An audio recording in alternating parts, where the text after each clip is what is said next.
La miséricorde de Dieu est à l'œuvre toujours.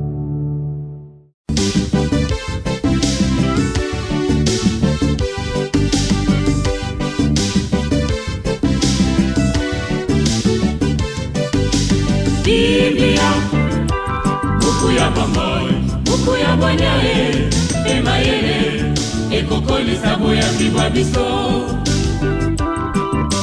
Biblia, buku ya bomoi, buku ya bonyae, emayele. Écoutez tout le peuple la parole du Seigneur, annoncez-la aux terres lointaines. Voici notre Sauveur qui vient. Ne craignez plus, au nom du Père et du Fils et du Saint-Esprit. Amen.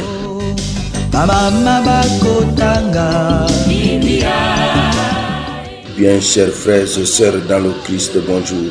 Ce lundi 15 décembre, notre mère l'Église nous propose en méditation ces deux textes. La première lecture est tirée du livre des Nombres, au chapitre 24, du verset 2 au verset 7, puis du verset 15 au verset 17. L'évangile, c'est l'extrait de l'évangile de Jésus-Christ selon saint Matthieu, au chapitre 21, du verset 23 au verset. Prions le Seigneur.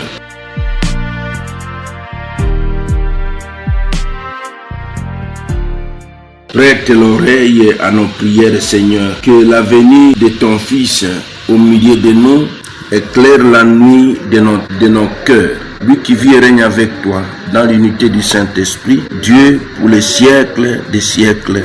Amen.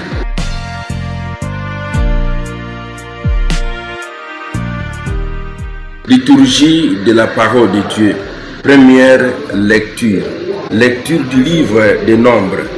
En ce jour-là, levant les yeux, le prophète païen Balaam vit Israël qui campait rangé par tribu. L'Esprit de Dieu fit sur lui et il prononça ces paroles énigmatiques. Oracle de Balaam, fils de Béor, oracle de l'homme au regard perçant, oracle de celui qui attend les paroles de Dieu.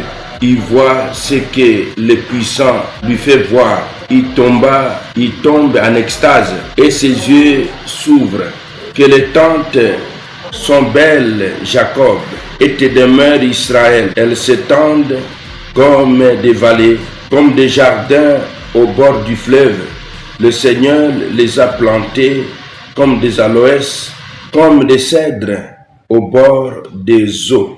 Un héros sortira de la descendance de Jacob et dominera sur le peuple nombreux. Son règne sera plus grand que celui de Gog. Sa royauté sera exaltée. Balaam prononça encore ces paroles énigmatiques. Oracle de Balaam, fils de Béor, oracle de l'homme au regard pénétrant, oracle de celui qui attend les paroles de Dieu, qui possède la science du Très-Haut. Il voit ce que le puissant lui fait voir. Il tombe en extase et ses yeux s'ouvrent. Ces héros, je les vois, mais pour maintenant, je l'aperçois. Mais pas de près. Un astre se lève ici de Jacob. Un astre se dresse ici d'Israël. Parole du Seigneur, nous rendons grâce à Dieu. Évangile de Jésus-Christ selon saint Matthieu.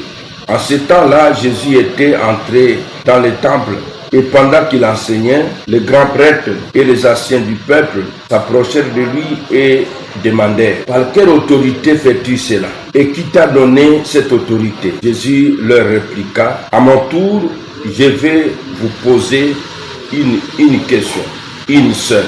Et si vous me répondez, je vous dirai moi aussi par quelle autorité j'ai fait cela. Le baptême de Jean, d'où venait-il? Du ciel ou des hommes? Ils se disaient en eux-mêmes ce raisonnement. Si nous disons du ciel, il va nous dire pourquoi donc n'avez-vous pas cru à sa parole? Si nous disons des hommes, nous devons redouter la foule, car tous tiennent Jean pour un prophète. Ils répondirent donc à Jésus, nous ne savons pas. Il leur dit à son tour, moi, je ne vous dis pas non plus par quelle autorité j'ai fait cela. Acclamons la parole de Dieu. Louange à toi, Seigneur Jésus. Mes frères, mes sœurs dans le Christ, de ces deux lectures nous proposées à méditation ce matin, nous retiendrons 4 enseignements théologiques. Premier enseignement, Dieu parle librement et peut se servir de qui il veut. Deuxième enseignement, Israël, peuple béni, porteur de promesses messianiques. Troisième enseignement, l'autorité véritable vient de Dieu. Quatrième enseignement, le refus de la vérité par peur ou orgueil. Dieu parle librement et peut se servir de qui il veut. Nombre 24. Le prophète Balaam, bien que païen et sollicité pour maudire Israël, devient instrument de bénédiction. Dieu n'est pas enfermé dans nos frontières religieuses ou morales. L'esprit souffre où il veut. Comme enseignement théologique, nous retiendrons la souveraineté absolue de Dieu sur l'histoire. La grâce dépasse les limites humaines. Dieu transforme les intentions mauvaises en bénédiction. Deuxième enseignement. Israël, peuple béni et porteur de promesses messianiques. Confère Nombre 24, 5 à 7, puis 17. Les paroles de Balaam révèlent la beauté, la fécondité et la stabilité du peuple de Dieu. La prophétie de l'astre issu de Jacob annonce clairement le Messie accompli en Jésus-Christ. Comme enseignement théologique, nous retiendrons Israël est peuple élu non par mérite mais par amour. La promesse messianique traverse toute l'ancienne alliance. Jésus est l'accomplissement des attentes prophétiques. Troisième enseignement. L'autorité véritable vient de Dieu. Matthieu 21, 23 à 27. Les chefs religieux interrogent Jésus sur l'origine de son autorité. Jésus renvoie à Jean-Baptiste, révélant leur hypocrisie. Ils craignent plus le peuple que la vérité.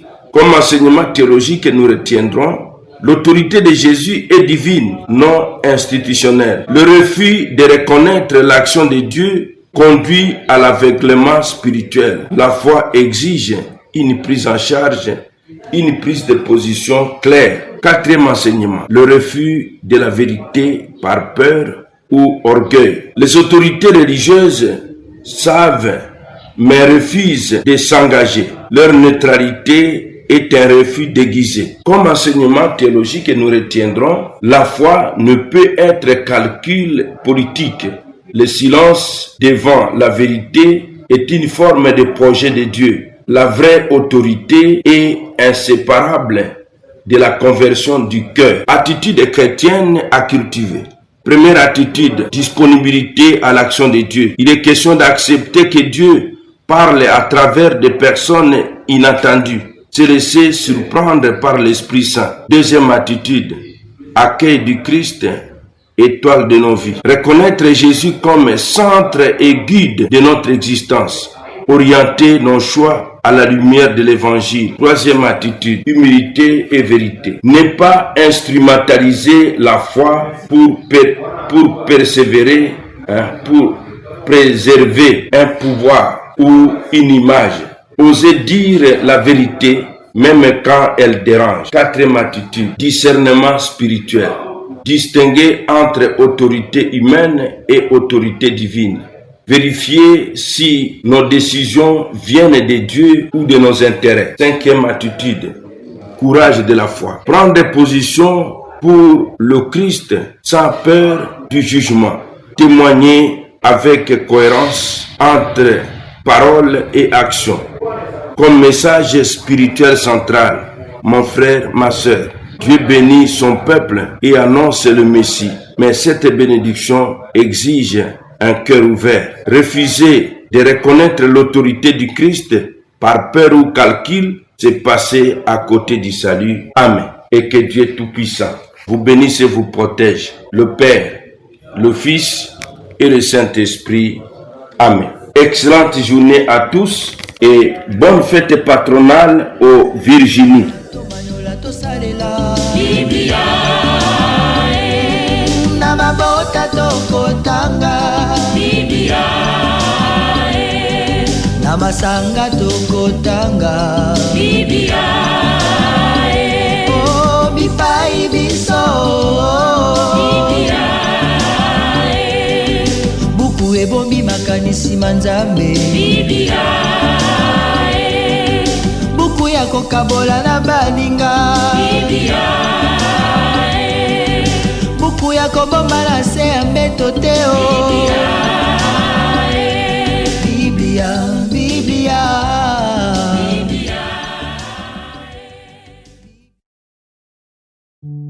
La miséricorde de Dieu est à l'œuvre toujours.